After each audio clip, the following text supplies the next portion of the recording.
El próximo fiscal nacional, Jorge Abbott, en su exposición ante la Comisión de Constitución, dejó en claro cuáles serán sus criterios frente a las próximas investigaciones que deberá asumir. Allí se cuadró con la postura del Servicio de Impuestos Internos al indicar que sin querella no tiene sentido indagar en delitos tributarios. Y para conversar más sobre este tema nos acompaña la ex jefa de la Oficina de Litigación Penal del Servicio de Impuestos Internos, precisamente, Marisa Navarrete. ¿Qué tal, Marisa? Gracias por acompañarnos. Hola, buenos días a ustedes. Gracias por la invitación. ¿Qué te parece lo que dijo Abbott? ¿Tiene sentido investigar, digamos, si no hay querella del servicio? Bueno, en principio lo que dijo el actual fiscal nacional tiene razón en el sentido de que hoy día, y eso tal vez es bueno un poco hacer para que la gente comprenda un poco cómo se ventilan este tipo de delitos. Hay tres tipos de delitos. Los delitos de acción penal privada, ¿cierto? Que son aquellos que solo puede iniciar la víctima de un delito, ¿cierto? Y que si la víctima no lo denuncia o no persigue en su persecución, se acaba el delito. Una injuria. Como por ejemplo una injuria. Perfecto. Hay otros delitos que son que la mayoría de los delitos que son los delitos de acción penal pública, ¿cierto? Que son la mayoría de ellos y que pueden ser iniciados por la víctima, pero también pueden ser denunciados por cualquier persona, incluso pueden ser perseguidos de oficio por el Ministerio Público. Ahora bien, hay cierto tipo de delitos que son los delitos de acción pública previa instancia particular, así se llaman, que son aquellos delitos que en su inicio se deben, se requiere la titularidad de una institución o una persona determinada. Para poner en marcha el proceso. Para poner en marcha el proceso, ¿ya? Y dentro de estos delitos, que son excepcionales, tenemos los delitos tributarios, ¿ya? Aquí se requiere el inicio de la acción por parte del Servicio de Impuesto Interno, ¿verdad? Pero una vez que se inicia esta acción penal, y eso es importante, el delito continúa como el resto de los delitos. Es decir, aunque el Servicio de Impuestos Internos pierde interés, por así decirlo. Es decir, hasta el Servicio de Impuestos Internos podría incluso renunciar, pero el Ministerio Público, que es el órgano constitucionalmente habilitado para la investigación penal, no puede poner fin a este proceso ya iniciado, sino por las causas que establece la ley.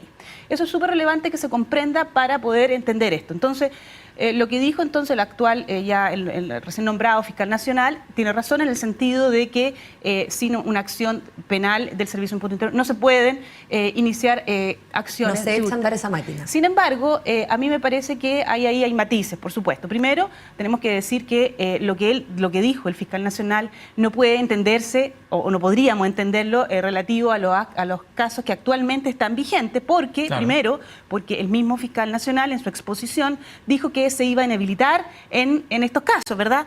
Es más, dijo que ya se había inhabilitado como en su calidad de director ejecutivo del Ministerio Público. Por lo tanto, esto no puede tener efecto en esto y él no podría entonces ni siquiera opinar respecto sobre los casos en concreto. Evidentemente, ahora, sí. Marisa, este ya ha sido un tema que se ha discutido a raíz del caso de Claudio Aguiluz, quien había presentado precisamente un requerimiento en ese sentido para que no prosiguiera la investigación en su contra, pero hubo fallos luego tras las apelaciones del Ministerio Público que le daban la razón al Ministerio Público en el sentido de avanzar en una investigación más amplia, digamos, contra quienes resulten responsables, sin de esa forma prescindiendo más bien del Servicio de Impuestos Internos. ¿Eso no genera de alguna manera una línea o cierta jurisprudencia? Yo entiendo que la legislación chilena no corre eso tal cual, formalmente al menos, pero ¿no genera eso una cierta línea de trabajo ya desarrollada por la que se puede continuar después?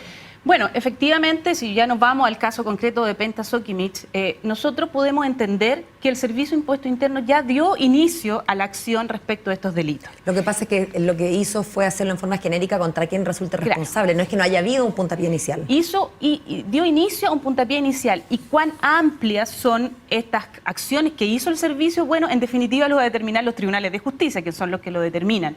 Pero es importante señalar en esta parte que existe en el Ministerio Público un instructivo del año 2009 y que se regula esta parte donde dice que iniciado por el Servicio de Impuestos Internos, ¿cierto?, una acción penal en base a una denuncia sobre hechos, el Ministerio Público, los fiscales, pueden investigar a otras personas que no estén incluidas directamente en esa investigación. Ojo, que eso es súper relevante.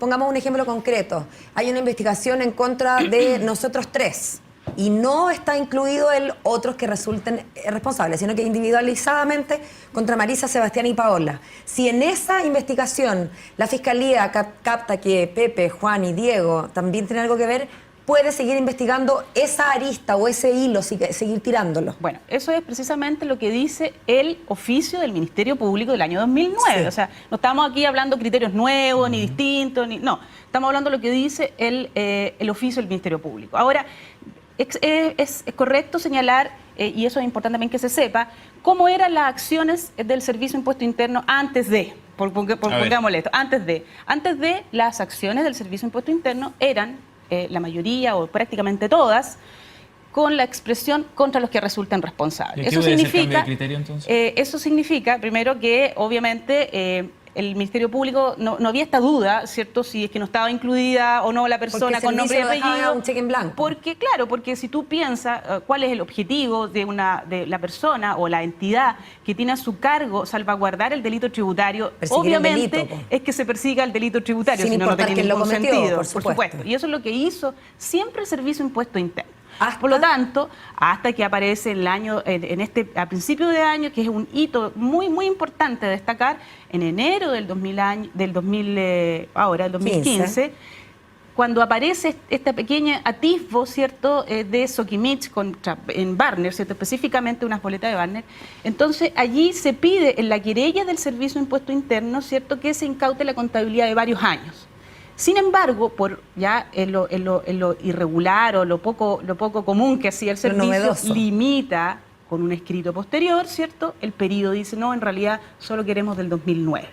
Lo que empieza a llamar la atención y a destapar las alertas, dice, bueno, ¿por qué está haciendo esto el servicio? ¿Por qué el servicio, que siempre ha querido estudiar todo lo que puede y mirar a todos quienes puede, de repente solito dijo, no, mire, yo voy a mirar aquí nomás, nada más? Así es.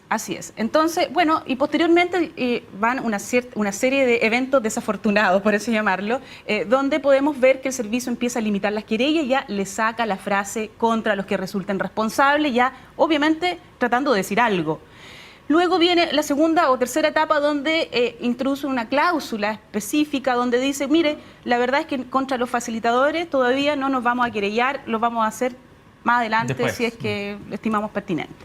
Hasta la última etapa, que ya claramente manifiesta su voluntad de persona determinada y hace advertencia, incluso más allá, a mí me parece, de sus atribuciones, haciéndole advertencia a la Fiscalía, diciéndole, mire, si usted investiga otros delitos, usted me tiene que avisar a mí primero y no haga nada más. Ahora, ¿ya? Tú estuviste dentro del Servicio de Impuestos Internos, entiendes la lógica y los funcionamientos también en la persecución de los delitos tributarios. ¿Qué sentido tiene el haber hecho esa restricción, el limitarse en el fondo en su persecución? Evidentemente cambiar el criterio que había sido del servicio con anterioridad. Como dije, ¿cierto?, el criterio no puede ser otro de un ente que tiene a cargo salvaguardar el delito tributario, es perseguir adecuadamente el delito tributario. Y para eso tener una colaboración, claro, y para eso tener una colaboración muy cercana con el Ministerio Público. Y eso sucedía hasta hace poco tiempo atrás, en el sentido de que había una colaboración con el Ministerio Público estaba investigando algún hecho determinado, ponían antecedentes del Servicio de Impuesto Interno, y el Servicio de Impuesto Interno, cuando por lo menos en el tiempo que yo estaba, corríamos cuando era necesaria una querella, lo hacíamos, porque entendíamos que todos estábamos por un mismo camino, ¿verdad? Esto cambia, las razones, bueno, habrá que preguntarse a las personas que estuvieron en ese tiempo yo no estaba en todo este año en el servicio, así que no les puedo decir por qué, pero yo constato hechos. Hay un cambio de criterio, por lo tanto, cuando se viene a decir que hoy día no hay investigación de delitos tributarios amplia, ¿cierto?, es algo que ha cambiado el criterio ahora, no es algo que se hizo antes, eso tiene que tener claridad la gente respecto uno no de puede saber las razones si no las pregunta, porque uno no estaba ahí. Pero claramente, si un servicio que tiene facultad y deber de investigar, de repente decide que quiere trabajar menos, bueno, porque quiere trabajar menos, porque quiere perjudicar a menos personas, porque quiere limitarla por alguna razón, o porque tiene ganas, le sobra la plata y no quiere entonces estar cobrando de más. Claro. Pero por ahí va, digamos. Bueno, efectivamente aquí hay un gran cuestionamiento del principal responsable de todos estos cuestionamientos es, como he señalado, el organismo que tiene a cargo velar por el delito tributario, ¿cierto? Máxime cuando es el único titular de la acción. Claro, entonces él tendrá que dar las respuestas adecuadas hoy día, que no las ha dado, ¿verdad?, de por qué ha cambiado el criterio que se mantuvo por siempre por el delito tributario, porque Marisa, en el fondo delegitima un poco la acción que tiene el servicio, ¿cierto?, las condenas anteriores. Los tribunales, los jueces saben perfectamente cómo eran las querellas del Servicio de Impuesto Interno con anterioridad. Por lo tanto, aquí no estamos hablando de algo distinto. Marisa, pero lo relevante de todos esos antecedentes es la forma en la que Jorge Abbott, el nuevo fiscal nacional, lo interpreta también, porque de alguna manera le da la razón al Servicio de Impuestos Internos. ¿Cómo interpretas tú eso? Bueno, ¿te sorprendió que lo haya dicho ahora, por ejemplo? Mira, la verdad es que yo me voy con lo que hay sobre el oficio que es vigente del Ministerio Público. Dice que en el caso, ¿cierto? Ya estamos hablando ni siquiera contra los que resultan responsables. Dice el oficio que si la querella del servicio es contra personas determinadas, eso no va a inhibir al Ministerio Público a investigar a otras personas. Y dice, bueno, y después vendrá si hay una coordinación para la querella. Pero hay otro punto relevante también que a mí me parece importante destacar. Incluso el oficio del Ministerio Público señala que si no hay esta querella, se demora el servicio en hacerla, se debe continuar con la investigación de delitos comunes. Y este es un tema que tal vez no se ha tratado suficientemente, porque evidentemente, ¿cierto?, hay delitos comunes asociados y que deben, digamos, también investigarse. Del Código Penal, digamos. Del Código Penal. Específicamente, por ejemplo, estamos hablando de todo lo que son las falsificaciones, ¿cierto? Si hoy día yo falsifico, vimos en una noticia unas falsificaciones de un instrumento público del archivo, ¿cierto? Bueno, esto también es una falsificación. Y hay un artículo específico del Código Penal que regula los instrumentos privados mercantiles, dentro de los cuales están evidentemente las facturas. Ahora, si eso es cierto, ¿cómo se compatibiliza entonces los dichos del fiscal electo con lo escrito en esta antecedente que tiene el antecedente propio del 2009? ¿Cómo hago que me calcen estas dos cosas? Bueno, evidentemente yo no soy la encargada de compatibilizar lo que dijo el actual fiscal nacional. Pero no calzan, al menos nacional. eso lo puedes observar. Bueno, él ha hecho una manifestación respecto que podría interpretarse, yo la verdad es que la quiero interpretar de buena fe en el sentido de que eso se tiene que interpretar en términos generales, porque en términos generales es correcto, como he señalado, el único titular de la acción penal para poner inicio a la acción penal es el Servicio de Impuesto Interno. Pero la salvedad que hago yo es que eso no se refiere a los casos actuales, porque los casos actuales ya dio el inicio del Servicio de Impuesto Interno y ya ha establecido un criterio los tribunales a raíz a solicitud del propio Ministerio Público. Por lo tanto, no podemos entender y no podría entenderse que eso viene a quitarle el piso a lo que ya se ha hecho por el Ministerio Público, evidente. Marisa, pero en función de todo lo que hemos conversado ahora, de lo que dice Jorge Abbott, ¿te parece verosímil la versión de que el fiscal nacional, el ex fiscal nacional, entonces, Abbott Chaguán, quien va en retirada ya, ¿te parece verosímil la versión que dice que el fiscal Chaguán podría haber de alguna manera armado todo este puzzle desde el punto de vista político también para poder ir cerrando esta etapa de investigación ya? Con la nominación precisamente de Abbott, dándole el respaldo, empujándolo de alguna manera, tal como lo plantea The Clinic en una nota que publicó ayer? La verdad es que a mí no me gusta hacerme cargo de rumores. Yo constato hechos. Si hay un hecho objetivo, te lo podría decir, mire, hay esto y me consta, digamos, como lo he dicho en el caso del Servicio de Impuesto Interno. Hay hechos que son constatables, ¿cierto?, por querellas que te puedo mostrar. Lo que dice Clinic, bueno, no me consta, o sea, sería muy malo que fuera así. Vámonos a los hechos, pero vámonos al tema, porque aquí estamos a otro tema que es distinto, que es el tema de salidas alternativas, ¿cierto? Ahí tenemos tenemos un hecho concreto. Tenemos un hecho concreto, pero que no significa ni un lado ni para otro. ¿Por qué lo digo de esta forma? Porque las salidas alternativas son salidas que establece el sistema, ¿ya? Y evidentemente a todas las personas no se les puede condenar, y ese fue el sentido de establecer salidas alternativas, ¿cierto? Esas salidas alternativas también están reguladas, por la ley, ¿cierto?, por la pena, y están reguladas por instructivos de la Fiscalía Nacional. Por lo tanto, si en los casos concretos se cumple tanto lo que son los requisitos de la ley y lo que dicen los oficios respecto, obviamente son salidas que son posibles, porque comprenderás tú que no hay personas que están en situaciones distintas. No sé, por así llamarlo, un chofer que proporcionó, suponiendo que estuviera él formalizado, el chofer a lo mejor no hace aconsejable imponerle una pena porque más bien fue, por así llamarlo, utilizado, ¿cierto? A pesar de que puede haber tenido conocimiento del hecho, pero puede haber sido utilizado y no hace aconsejable bien imponerle una pena. Entonces ahí tenemos dos tipos de salida. La suspensión condicional del procedimiento, que significa que se suspende el procedimiento mientras se cumple una condición. Tampoco es algo que haya, digamos, impunidad. Y el otro tema es el acuerdo reparatorio. Y aquí hay un tema que es bien importante destacar. El acuerdo reparatorio, según la ley, es procedente a aquellos delitos que tienen solo un contenido patrimonial. por ejemplo, una estafa, ¿cierto? Si yo llego a un acuerdo entre la víctima y el imputado, me indemniza de alguna forma, llegamos a un acuerdo y se acaba la causa. ¿Cuál es el tema?